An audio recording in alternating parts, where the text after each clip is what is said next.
Sunday evening, and thanks for choosing THV 11 tonight. I'm Brooke Buckner. People all over the state were impacted in some way by this week's weather, especially farmers. THV 11's Carter Thweet spoke with two of them today and shows us what they're dealing with.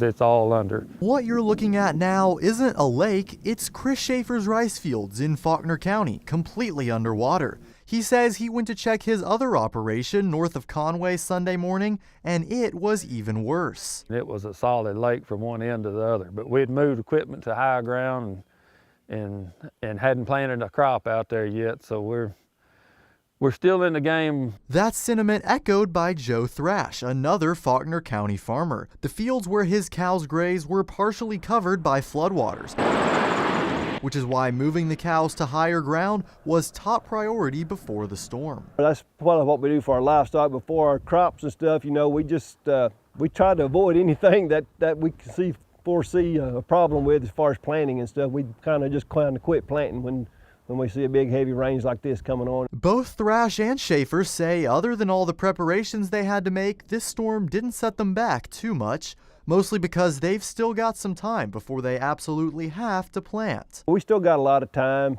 to get some corn and rice planted, and you know, prime time really for us is middle of April, so we're not there yet. So both farmers are left waiting for these floodwaters to die down. And they're checking the forecast to see if there'll be a good time to plant before that mid-April sweet spot. Fortunately, it's nothing they haven't been through before. Well, if you farm on the Arkansas River, you tend to know what flow or the height of the river and what to do. We do get rains off and on, and we have to work around them, work with them. You know, it's just something you have to deal with. Mother Nature. In Faulkner County, Carter Thweet, THV 11 News. Carter, thank you. Schaefer's also told us it could have been worse. They thought the Arkansas River would get even higher than it did, which would have led to even worse flooding and him having to move his cattle to a safe spot.